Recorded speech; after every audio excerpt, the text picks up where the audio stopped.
Kids कहानियां। एक गांव में किशन नाम का एक किसान रहता था। इस दुनिया में वह बहुत गरीब था। उसके बाद बहुत छोटा सा खेत था। उस छोटे से खेत में ही वह खेती करता। वह जैसे तैसे अपने खेत में काम करता और मजदूरी करके अपना घर चला रहा था। एक दिन भयंकर ठंड पड़ रही होती है, फिर भी वह किसान रोजाना की तरह खेत में काम कर रहा था। उसे बहुत ठंड लग रही होती है, फिर भी वह खेत में काम करने से नहीं हिचकिचाता। जब किशन घर वापस लौट रहा होता है तो उसे रास्ते में एक मटकी दिखाई देती है। किशन सोचता है कि मेरे पानी की जो मटकी है वो पुरानी हो गई है, कम से कम इससे तो बहुत बेकार हो गई है, उसमें से पानी भी टपकता है। चलो मैं इसको घर ले चलता हूँ, शायद इससे मेरा कुछ भला हो जाए। अगर इससे पानी नहीं टपकेगा तो मेरे मटकी खरीदने के पैसे बच जाएंगे। किशन उस मटकी को घर ले चलता है। घर आकर किशन उस मटकी को एक जगह साइड में रख देता है और खाना खाने के लिए चले जाता है। दोनों पति पत्नी साथ में खाना खाते हैं और फिर सो जाते हैं। सुबह तड़के किशन की मुर्गी एक अंडा देती है।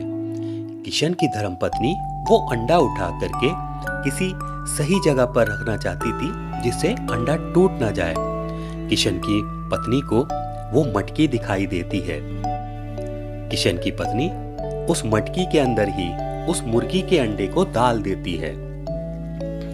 सुबह जब किशन उठता है तो किशन मुंह हाथ धोकर सीधा उस मटकी के पास में पानी चेक करने के लिए जाता है कि कहीं उसमें से पानी तो नहीं टपक रहा है। लेकिन जब किशन उस मटकी को देखता है तो वो देखकर हैरान हो जाता है कि उसमें इतने सारे मुर्गी के अंडे आए कहां से।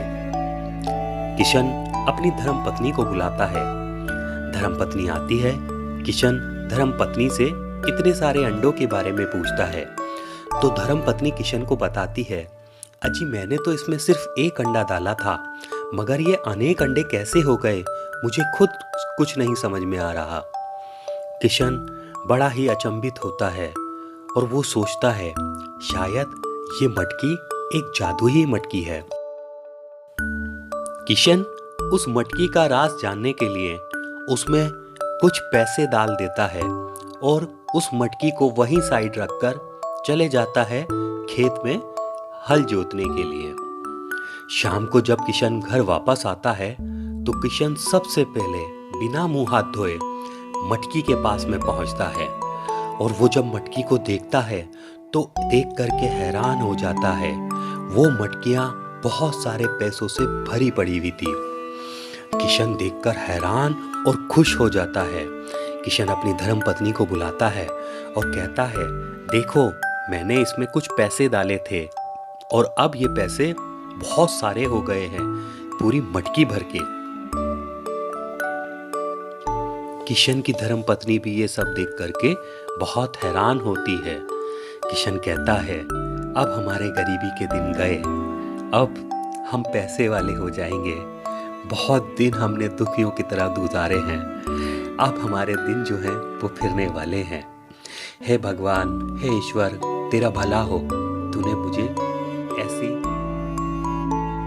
किशन कहता है, हे ईश्वर, हे भगवान, तेरा भला हो, जाने मैंने कौन सा कर्म किया था जिसके बदले में तूने उपहार स्वरूप मुझे ये मटकी प्रदान की। तेरा बहुत बहुत धन्यवाद। मैं इस मटकी के जरिए भगवान मेरे ही जैसे दीन दुखियों की मदद करूंगा। और देखते ही देखते किशन दिन दुगनी रात चौगनी तरक्की करने लग जाता है। एक टाइम वो था जब किशन के पास एक टाइम की भी खाने की रोटी नहीं होती है। आज किशन के पास बहुत बड़ा घर था, गरीबों के लिए लंगर लगा रखा था किशन ने। दिन दुखियों की मदद के लिए हर संभव मदद के लिए तैयार रहता था किशन।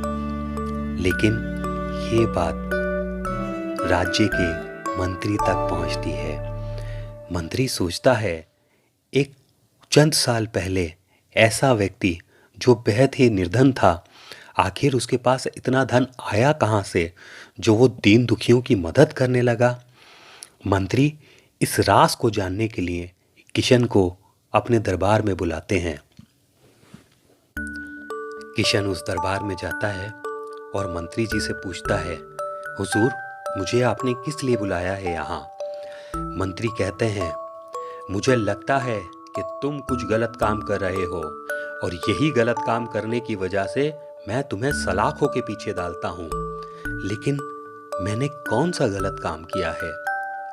किशन मंत्री से पूछता है। मंत्री कहता है, तुम चंद साल पहले एक निर्धन व्यक्ति थे। आखिर ऐसा कौन सा खजाना तुम्हारे हाथ लग गया जो तुम इतने लोगों की मदद करने लगे हो? सब दीन दुखी राजा से ज्यादा तुम्हारी बड़ाइयां करते हैं, तुम्हारी तारीफ करते हैं। या तो तुम मुझे इसका राज बताओ, वरना मैं तुम्हें फांसी के फंदे तक चढ़ा दूंगा। किशन कहता है, हुजूर नहीं नहीं, ऐसा ना करें, मैं बताता हूं आपको इसका राज।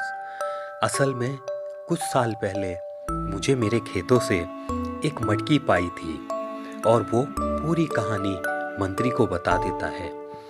मंत्री कहता है, इस राज्य का मैं मंत्री हूँ, तो तुम्हारे खेतों में जो मटकी पाई है उस पे तुम्हारा नहीं हमारा अधिकार है।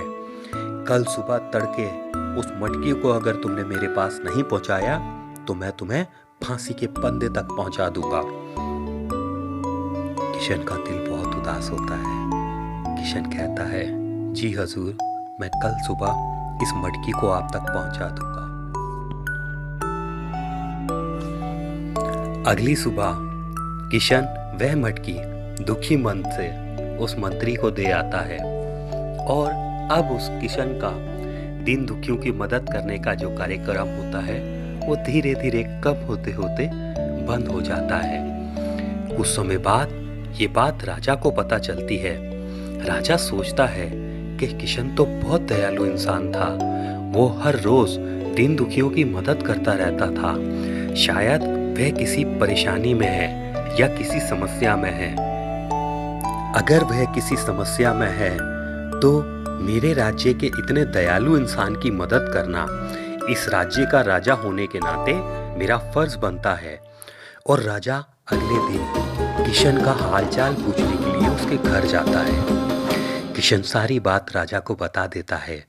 राजा को यह सुनकर के बहुत क्रोध आता है और राजा कहता है, किशन जैसे उस राज्य के वो मंत्री हैं और उस मटकी पर जो इस राज्य की जमीन पर है उनका अधिकार है, तो मैं तो इस राज्य का राजा हूं, तो सबसे पहला अधिकार किसका होना चाहिए था?